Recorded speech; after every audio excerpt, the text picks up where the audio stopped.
Hello, dear students. In this class, we will discuss about community ecology. In previous classes, we was discussed about population ecology. So we move towards the community ecology. So firstly, what is community? Community is collection of interacting species in given area. तो community क्या होता है? Community काय आहे की हा ही group of interacting species आहे जे स्पेसीज एकमेकांसोबत इंटरॅक्शन शो करतील त्यांच्या ग्रुपला काय म्हणतो आपण कम्युनिटी. काय अगोदर तर सर्वात जे हायरार्की असते इकोलॉजी मध्ये तर सर्वात पहिल्यांदा काय येणार इंडिव्हिज्युअल येणार. इंडिव्हिज्युअल नंतर काय स्पेसीज येणार. इंडिव्हिज्युअल नंतर स्पेसीज कशी येणार की जे अ, एक पर्टिक्युलर एरियामध्ये जे एकमेकांसोबत ब्रीड करून नवीन ऑफस्प्रिंग तयार करू शकतील त्यांना काय म्हणू आपण स्पेसीज म्हणू. एक त्याच्यानंतर स्पेसीज नंतर काय येणार पॉप्युलेशन येणार. पॉप्युलेशन मध्ये काय की जे अगोदर इंडिव्हिज्युअल झालं इंडिव्हिज्युअल नंतर काय स्पेसीज झाली आणि स्पेसीज नंतर काय पॉप्युलेशन येणार.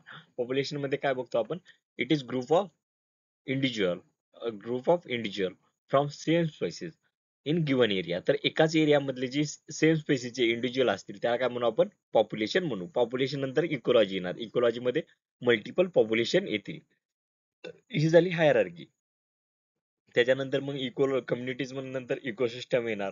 त्याच्यानंतर बायोम्स येणार. त्याच्यानंतर बायोस्फिअर. अशी ही इकोसिस्टम मध्ये हायरार्की आपल्याला बघायला भेटते.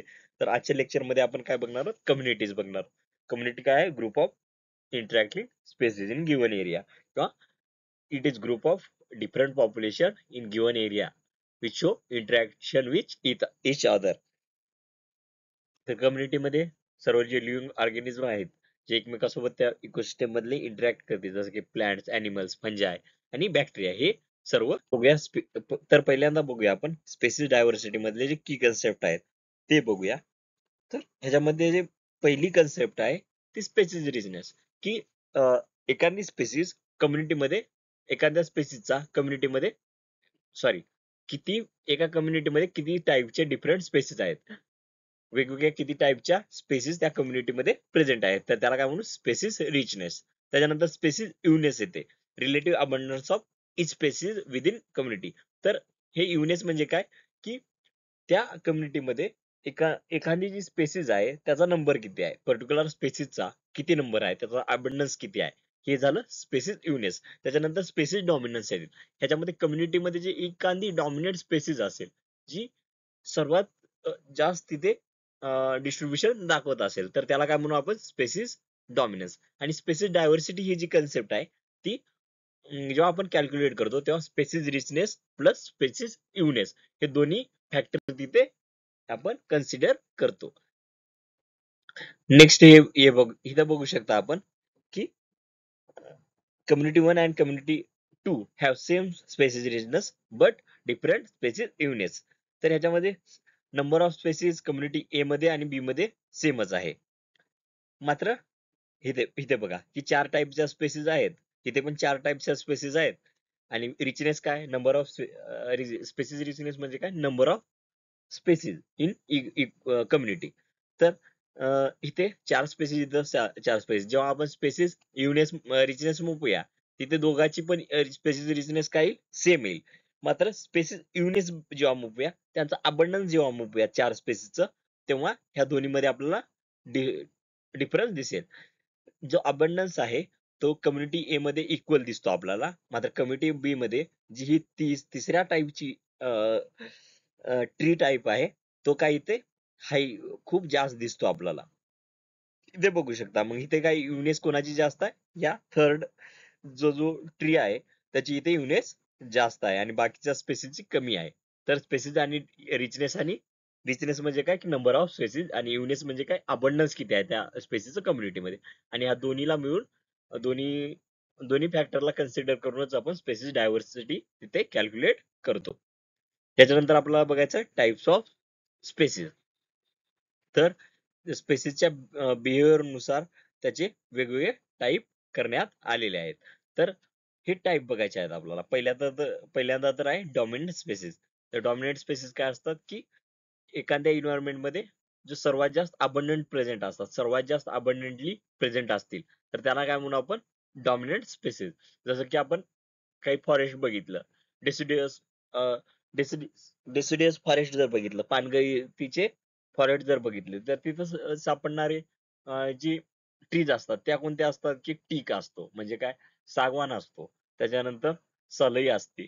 तर हे कुठं सापडतात, की जे डेसिडियस फॉरेस्ट आहे, पानगळतीचे जीवन आहे, तिथं आपल्याला डॉमिनंट स्पेसिस कोणत्या दिसून येतात, की टीक आणि सालईचे ट्रीज दिसून येतात. म्हणजे त्या स्पेसिस तिथे त्या एन्व्हायरमेंटला काय डॉमिनंट आहेत, म्हणजे मोठ्या प्रमाणात तिथे अबंडंट आहेत त्या कम्युनिटीमध्ये. They have significant impact on environment and other species. आणि त्यांचा काय इम्पॅक्ट एन्व्हायरमेंट आणि अदर स्पेसिसवर सिग्निफिकंट इम्पॅक्ट असतो. त्याच्यानंतर कीस्टोन स्पेसिस. कीस्टोन स्पेसिस मध्ये ह्यांचा नंबर खूप कमी असेल. कम्युनिटीमध्ये ह्याचा नंबर काय खूप, इकोसिस्टम कम्युनिटीमध्ये खूप नंबर कमी आहे. मात्र हे जे तिथे रोल प्ले करतात ते खूप इम्पॉर्टंट आहे. जरी स्पेसिस नंबर कमी जरी असला, मात्र ह्यांचा जो काय म्हणतात इफेक्ट जो आहे इकोसिस्टमवर तो खूप जास्त आहे. त्याच्यानंतर फ्लॅगशिप स्पेसिस येतात. फ्लॅगशिप स्पेसिस म्हणजे काय, की की अवेअरनेस तर फ्लॅगशिप स्पेसिस ज्या असतात ते काही पॉप्युलर स्पेसिस असतात, जसं की जायंट पांडा. तर बाकीच्या ज्या एन्व्हायरमेंट मधल्या दुसऱ्या फॉरेस्ट मधल्या स्पेसिस कॉमन लोकांना माहिती नसतात. तर काही पॉप्युलर स्पेसिसला काय केलं जाते, त्यांच्या कन्झर्वेशन साठी ते कन्झर्वेशन साठी अवेअरनेस प्रोग्राम ऑर्गनाईज केले जातात आणि फंड रेज केले जातात. आणि ते हे ऍक्च्युली ह्या स्पेस ज्या आहेत त्या ब्रँड अँबॅसेडर किंवा एक सिम्बॉल म्हणून इथे कन्झर्वेशन साठी यूज केले जातात. जसं की जायंट पांडा आहे, त्याच्यानंतर टायगर आहे. तर हे जे कॉमन पॉप्युलर स्पेसिस आहेत, त्यामुळे ह्यांचं आपण जर कन्झर्वेशन केलं, तर तिथे ह्याच्या हॅबिटॅटचं कन्झर्वेशन जर केलं, तर तिथे बाकी त्या एन्व्हायरमेंटचं पण कन्झर्वेशन होईल, हॅबिटॅटचं पण कन्झर्वेशन होईल. हॅबिटॅट त्या इकोसिस्टमचं पण कन्झर्वेशन होईल, फ्लॅगशिप स्पेसिस जर आपण कन्झर्वेशन केलं. त्याच्यानंतर येतात अम्ब्रेला स्पेसिस. तर ह्याच्यामध्ये अम्ब्रेला स्पेसिस मध्ये ह्या स्पेसिसचं आपण जर अम्ब्रेला स्पेसिसचं काय केलं, कन्झर्वेशन केलं, तर ह्याच्यासोबत बाकीच्या जे अदर स्पेसिस पण आहेत त्या हॅबिटॅट मधल्या, त्यांचं पण इथे इनडायरेक्टली कन्झर्वेशन होते. त्यामुळे यांना अम्ब्रेला स्पेसिस म्हणलं जाते. अम्ब्रेला स्पेसिस म्हणजे की यांचं जर कन्झर्वेशन केलं आपण, तर ह्यांच्यासोबत इंटरॅक्ट करणारे जे बाकी ऑर्गॅनिझम आहे, त्यांचं पण इथे काय होणार आहे, कन्झर्वेशन होणार आहे. तर परत आपण in depth one by one spaces बघूया. तर हे स्पेसिस आहे, डॉमिनंट आहे, कीस्टोन आहे, फ्लॅगशिप आहे, अम्ब्रेला आहे, इंडिकेटर आहे, जनरलिस्ट आहे आणि स्पेशलिस्ट आहे. तर डॉमिनंट मध्ये बघितलं होतं की अबंडन्स, ह्याचं काय कम्युनिटीमध्ये हायेस्ट अबंडन्स असते. त्याच्यानंतर ही जी इकोसिस्टम आहे ते सेव्ह करण्यासाठी सिग्निफिकंट रोल प्ले करतात. आणि याचा जो ही स्पेसिस आहे, इकोसिस्टमचं स्ट्रक्चर कसं असलं पाहिजे, कम्युनिटीचं स्ट्रक्चर कसं असलं पाहिजे, फंक्शन कसं असलं पाहिजे, इव्हन दो त्याच्यामध्ये असणारे ऑर्गॅनिझम आणि इन्व्हायरमेंट वर पण अफेक्ट करतात. Dominant species directly affect species composition, distribution. Their presence create specific habitat for other. In temperate forest, oak tree might be dominant, influencing species found in understory. तर ह्याच्यामध्ये काय सांगितलं आलं की डॉमिनंट स्पेसिस जे असतात ते डायरेक्टली जे कम्युनिटीचं स्ट्रक्चर आणि डिस्ट्रीब्युशन, कम्युनिटीमध्ये कोणत्या कोणत्या टाईपच्या स्पेसिस आढळल्या पाहिजेत हे डिसाईड करण्याचं काम कोण करते, डॉमिनंट स्पेसिस करतात. आणि त्यांचं डिस्ट्रीब्युशन कसं असलं पाहिजे हे सर्व काम कोण करतो, ह्या सर्व गोष्टीवर इन्फ्लुएन्स करण्याचं काम कोण करतो, डॉमिनंट स्पेसिस करतात. आणि त्यांचा प्रेझेन्स जो असतो, त्याच्या प्रेझेन्स मुळे तिथे स्पेसिफिक हॅबिटॅट बाकीच्या ऑर्गॅनिझम साठी तयार होतो. तर इथे आपण बघू शकतो की टेम्परेट फॉरेस्ट मध्ये ओक ट्री जी असते ती डॉमिनंट असते, आणि ती बाकीच्या त्याच्या झाडाखाली ज्या दुसऱ्या वनस्पती वाढणार आहेत त्याच्या सावलीमध्ये त्यांना इन्फ्लुएन्स करतात. त्याच्यानंतर कीस्टोन स्पेसिस. कीस्टोन स्पेसिस काय आहेत? खूप यांचा अबंडन्स खूप कमी आहे. म्हणजे नंबर काय कीस्टोन स्पेसिसचा खूप कमी आहे. मात्र जे इफेक्ट आहे इकोसिस्टमवर ते खूप इम्पॉर्टंट आहे. They play crucial role in maintaining structure and balance of community. तर हे जे हे जे हे जे कीस्टोन स्पेसिस असतात ते स्ट्रक्चर आणि इकोसिस्टम मध्ये बॅलन्स मेंटेन करण्याचं काम करतात. The removal of keystone species can lead to cascade of effect potentially causing community collapse. जर आपण काय केलं त्या कम्युनिटी मधून इकोसिस्टम मधून जर आपण कीस्टोन स्पेसिस रिमूव्ह केली तर तिथे सर्व जी इकोसिस्टम आहे ती काय होणार? कोलॅप्स होणार. ह्याच्यामधले एक्झाम्पल आहेत समजा sea otters, tigers, elephants, honeybees. आता ह्याचं प्रत्येकाचं इम्पॉर्टन्स आहे बघा. जसं की लायन्स आणि टायगर्स ग्रासलँड मध्ये असतात. मग त्यामुळे तिथे हर्बिव्हर आहेत. त्यांची पॉप्युलेशन काय कंट्रोल मध्ये असते. तर समजा की आपण फॉरेस्ट मधून त्या ग्रासलँड मधून काय केलं टायगरचा नंबरच रिड्यूस करून टाकला. तर इथे काय होईल की हर्बिव्हरचा नंबर ऑटोमॅटिक वाढेल. हर्बिव्हरचा नंबर वाढला मग ते ओव्हर ग्राझिंग करतील. मग तिथे ओव्हर ग्राझिंग केलंय की मग ते जी अर्बन सिव्हिलायझेशन आहे तिकडे मूव्ह होतील. तर हे सर्व इकोसिस्टम मेंटेन करण्याचं काम कोण करते? इथे टायगर करते. तर टायगर नंबर मध्ये खूप कमी असतात. मात्र ते इकोसिस्टम बॅलन्स ठेवण्याचं काम करतात. कारण ते हर्बिव्हरचा नंबर तिथे वाढू देत नाहीत. त्याच्यानंतर इलिफंट्स आहेत. इलिफंट जेव्हा ग्रासलँड मध्ये हे होतात, चालतात, तेव्हा ते काय करतात की जे श्रब्स आहेत त्यांना पायाने त्याला प्रेस करून टाकतात, की त्यामुळे तिथं काय तो जो स्त्रब आहे तो प्रॉपरली वाढू शकणार नाही आणि तिथे ग्रासलँड इकोसिस्टम मेंटेन राहील. त्याच्यानंतर हनीबीज आहेत. हनीबीजचं रोल खूप इम्पॉर्टंट आहे. जे पॉलिनेशन होते ते करण्याचं काम कोण करते? हनीबीज करतात. तर आपण इकोसिस्टम मधून हनीबीज काढून टाकल्या तर फ्रूट फॉर्मेशन होणार नाही तिथे. जर फ्रूट फॉर्मेशन होणार नाही तर जे बाकी ऑर्गॅनिझमला जे प्लांट पासून फूड भेटते तर ते तिथे भेटणार नाही. मग ह्यामुळे किस्टोन स्पेसिस जर आपण कम्युनिटी मधून रिमूव्ह केलं तर ते कॅस्केड ऑफ इफेक्ट होईल आणि पोटेन्शियली तिथं कम्युनिटी जी आहे ती पूर्ण कोलॅप्स होईल. त्याच्यानंतर फ्लॅगशिप अँड अम्ब्रेला स्पेसिस.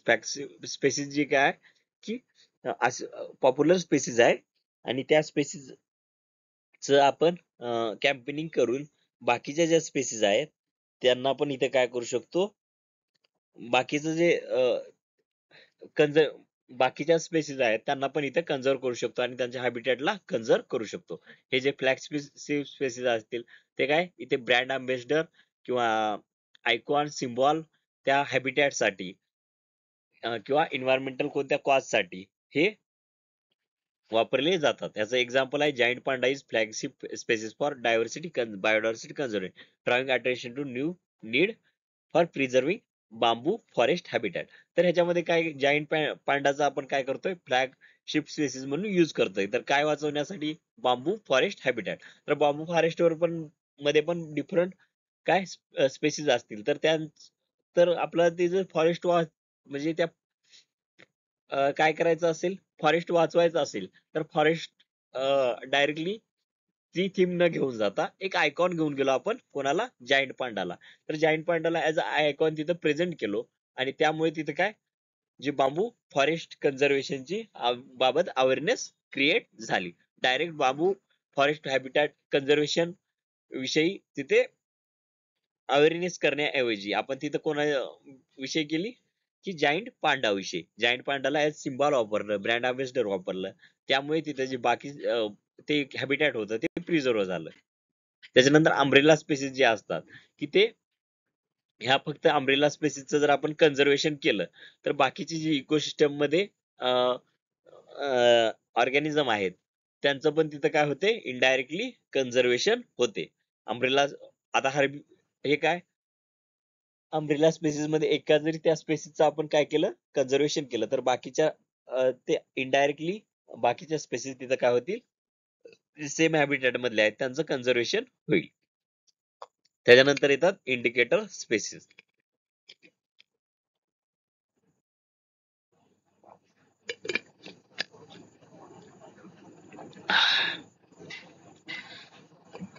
जर हे इंडिकेटर स्पेसिस जे असतात ते काय करतात की इन्व्हायरमेंट मधला जो इम्बॅलन्स आहे तो इथे प्रेझेंट करण्याचं काम करतात. तर इथे बघू स्पेसिस इंडिकेटर स्पेसिस म्हणजे काय sensitive to space the species which are sensitive to changes in environmental condition makes them essential for understanding impact on human activities on ecosystem and for monitoring environmental trends. तर ह्याच्यामध्ये एक example घेऊन समजूया आपण की जिथे फ्रेश एअर असते तिथे लायकेची ग्रोथ आपल्याला चांगली बघायला भेटते. तर इथे जर आपण कुठे जर बघितलं की तिथे लायकीची ग्रोथ चांगली दिसते, मग त्यावरून आपण काय समजू शकतो की इथे जी एअर क्वालिटी आहे ती चांगली आहे. त्याच्यानंतर जी सॉइल कंडिशन असते, तर सॉइल कंडिशन मध्ये जे सॉइल वर्म्स असतात, तर त्याच्यावरून आपण काय सांगू शकतो की इथली सॉइलची जी न्यूट्रिएंट क्वालिटी आहे ती चांगली आहे. न्यूट्रिएंट क्वालिटी चांगली आहे. तर सॉइल वर्मचा नंबर तिथे कमी दिसला तर न्यूट्रिएंट क्वालिटी तिथे काय कमी आहे. तर हे काही स्पेसिस असे असतात की त्या पर्टिक्युलर कंडिशनला तिथे आपल्याला आढळून येतात. मग त्या काय इथे काय करतात, काय काम करतात, इंडिकेटर म्हणून काय काम करतात की फ्रेश गुड क्वालिटी एअर साठी कोण इंडिकेटर आहे, लायकेस आहे. गुड सॉइल क्वालिटीसाठी जे सॉइल वर्म आहे ते काय आहेत, इंडिकेटर आहेत. तर हे जे इंडिकेटर स्पेसिस असतात ते काय करतात की जे इकोसिस्टम आहे त्याची हेल्थ असेस करण्याचं काम करतात. त्याच्यानंतर generalist versus specialist species. Generalist species जे असतात ते व्हॅरियस इन्व्हायरमेंट मध्ये काय होतात, व्हॅरियस इन्व्हायरमेंट मध्ये थ्राईव्ह होतात आणि वाईड रेंज ऑफ रिसोर्सेस काय करतात, युटिलाइज करतात. म्हणजे समजा की एक स्पेसिस आहे, त्याचं एक्झाम्पल आहे रकून. रकून जो असतो तो काय जनरलिस्ट स्पेसिस आहे. मग तो डायव्हर्स कंडिशन मध्ये तो सर्वाइव्ह करतो. फॉरेस्ट मध्ये पण राहू शकतो तो, ह्युमन गार्बेज वर पण तो सर्वाइव्ह करतो. म्हणजे काय त्याला असं स्पेसिफिक रिक्वायरमेंट नाही की त्याच्यावरच तो त्या कंडिशन असल्या तरच सर्वाइव्ह करेल. त्याला कोणती कंडिशन जमते. हे काय झालं जनरलिस्ट स्पेसिस. म्हणजे काय ह्यांना स्पेसिफिक इन्व्हायरमेंटल कंडिशनची गरज नाही. डायव्हर्स म्हणजे wide range of environmental condition, wide range of resources हे काय करतात, युटिलाइज करतात आणि सर्वाइव्ह होतात. त्याच्या उलट आहे स्पेशलिस्ट स्पेसिस.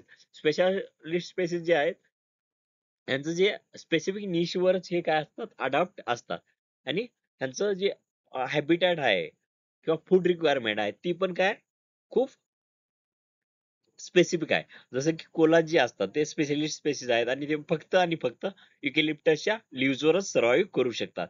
आणि त्याच्यानंतर जे जायंट पांडा आहे ते पण फक्त काय बांबू फॉरेस्ट मध्येच सर्वाइव्ह करू शकतात. तर हे काय झाले स्पेशलिस्ट स्पेसिस.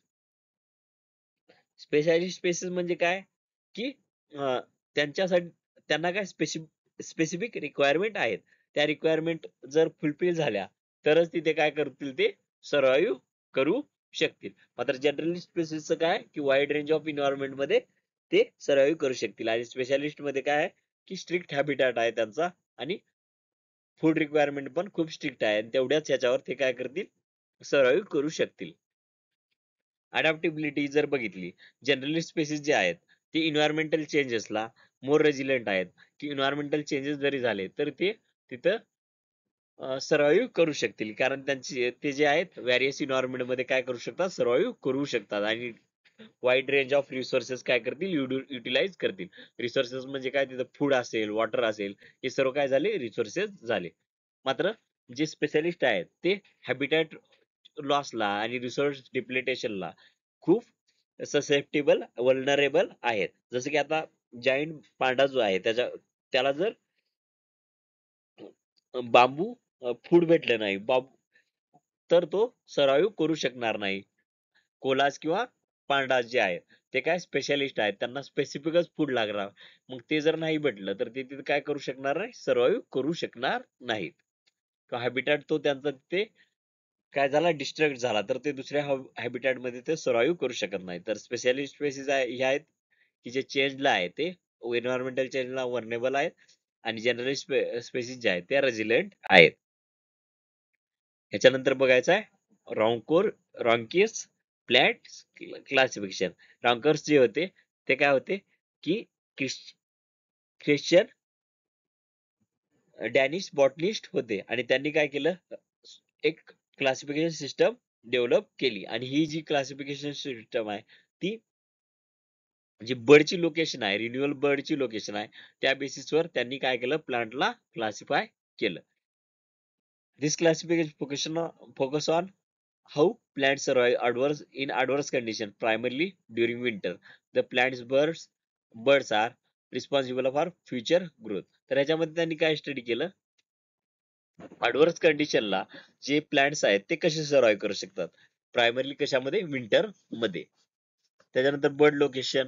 द क्लासिफिकेशन जे आहे ते काय ब्लड लोकेशनच्या बेसिसवर झालेले आहे. रिन्युअल बर्ड जे असतील त्यांच्या लोकेशनवर इथं काय करण्यात आले, क्लासिफिकेशन करण्यात आलंय.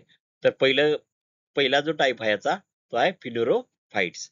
तर फिनोरोफाइट्स मध्ये जे प्लॅन्ट्स आहेत त्यांचे बर्ड जे आहेत ते अबो सॉइल सरफेस आहे. सॉइल सरफेसच्या ते काय आहेत, अबो आहेत फेनेरोफाइट्स मध्ये. दिस प्लॅन्ट्स आर टिपिकली उडी विथ रोबिस्ट स्ट्रक्चर. तर हे जे प्लॅन्ट आहेत ते उडी आहेत आणि डेन्स त्यांच्यामध्ये स्ट्रक्चर आपल्याला बघायला भेटते. आणि यांचं जे बर्ड्स आहेत ते काय अबो सॉइल आहेत, सॉइल सरफेसच्या अबो आहेत. आणि हे कसे आहेत, उडी आहेत आणि रोबस्ट स्ट्रक्चर आहे. आणि ह्याच्यामध्ये पण परत काय पडतील, परत सब टाईप पडतात. ह्याच्यामध्ये मेगा जो आहे तो 30 मीटर पेक्षा जास्त जे ट्रीज असतील त्यांना काय म्हणू आपण, मेगा फिडेरोफाइट्स. त्याच्यानंतर मेजोईल जो की 8 ते 30 मीटर टॉल असतील. जास्त ट्रीज काय 8 ते 30 मीटर टॉल असतील त्याला काय मेजो फिनेरोफाइट्स. त्याच्यानंतर मायक्रो फिनेरोफाइट्स जे की 2 to 8 मीटर्स टॉल असतील. आणि नॅनो जे आहेत ते लेस दॅन 2 मीटर्स टॉल आहेत. तर हे काय झाले, अगोदर तर फेनोरोफाइट्स काय आहेत की ज्यांचे बर्ड्स अबो सॉइल सरफेस प्रेझेंट आहेत. त्याच्यानंतर हे जे प्लांट्स आहेत हे उडी आहेत, यांचं स्ट्रक्चर काय रोबुस्ट आहे. त्याच्यानंतर मेगा जो आहे, मेगा फेनोरोफाइट जो आहे त्याच्यामध्ये ग्रेटर दॅन 30 मीटर्स टॉल आहे, टॉल हाईट आहे. त्याच्यानंतर मेजो जे आहे ते 8 to 30 मीटर टॉल आहे. त्याच्यानंतर मायक्रो जो आहे तो 2 to 8 मीटर टॉल आहे. आणि नॅनो जो आहे तो लेस दॅन 2 मीटर टॉल आहे. कॅम्यू त्याच्यानंतर दुसरा टाईप येतो फिनोटाइप्स नंतर कॅमिओ कॅमिफाइट्स. तर याच्यामध्ये बर्ड प्लेसमेंट, ह्याच्यामध्ये जे बर्ड आहेत ते सॉइल सरफेसवर किंवा सॉइल सरफेस पेक्षा थोडं वर जे ब्लड आहे ते बर्ड जे आहेत ते लोकेटेड असतात. बर्डची पोझिशन इथं काय की सॉइल सरफेसवर तर असेल किंवा सॉइल सरफेसच्या थोडं वर असतील. This positioning help to protect them from harsh environmental condition as frost and drought. तर ही जी पोझिशन आहे त्या बर्डची, ही कशा जी एन्व्हायरमेंटल हार्श कंडिशन असेल जसं की तिथे फॉस्ट असेल किंवा ड्राउट असेल तर ह्याच्यापासून वाचण्यासाठी ही बर्ड प्लेसमेंट केमिओफाइट्स मध्ये हेल्प करते. अडॅप्टेशन याच्यामध्ये कोणत्या एन्व्हायरमेंट मध्ये हे कॉमन आहे, सेमी डिझर्ट एन्व्हायरमेंट मध्ये. फिनेरोफाइट्स बघितलं होतं ते आपला प्रत्येक एन्व्हायरमेंट मध्ये जनरली बघायला भेटतात. मात्र हे केमिफाइट्स जे आहेत ते काय आपल्याला सेमी डिझर्ट कंडिशन एन्व्हायरमेंट मध्ये बघायला भेटतील. These habitats are characterized by low rainfall, high temperature, posing challenge for plant survival. हे जे हॅबिटॅट आहे त्याच्यामध्ये रेनफॉल काय आहे, खूप कमी आहे आणि टेम्परेचर काय खूप जास्त आहे. त्याचं एक्झाम्पल बघू शकता, low growing woody plants like draft shrub. Low ज्यांची ग्रोथ काय खूप कमी असेल आणि जे बुटके झुडपं असतील ते कशामध्ये येतील, केबी फाइट्स मध्ये येतील. These also include herbaceous perennials which die back to ground in winter, grow their buds in spring. तर याच्यामध्ये विंटर मध्ये काय ग्राउंड वर त्यांची डेथ होईल, मात्र ते परत रिग्रो होतील सुटेबल कंडिशन मिळाल्यानंतर. तर त्यांची परत काय होणार, रिग्रोथ होणार. तर हे याचे एक्झाम्पल झाले. त्याच्यानंतर हेमी क्रिप्टोफाइट्स. तर याच्यामध्ये बड जे आहे ते जस्ट बिलो सॉइल सरफेस किंवा सॉइल सरफेसच्या जरासं खाली. आणि हे कशाचं, इथे हे अडॅप्टेशन कशासाठी आहे की हार्श कंडिशन पासून प्रोटेक्शन साठी. आणि हे जे हॅबिटॅट आहे इथे पूर्णपणे ड्राय ग्रासलँड आहे. आणि ड्राय ग्रासलँड आहे यामुळे इथे जे बर्ड प्लेसमेंट आहे ते सॉइल वर असेल किंवा सॉइलच्या खाली असेल. आणि इथे जे फायर आहे ती पण कंटिन्यू फायर पण लागत असते. मग त्यामुळे जे बड आहेत ते जमिनीच्या खाली असल्यामुळे त्यांचं त्या आगीपासून प्रोटेक्शन होते.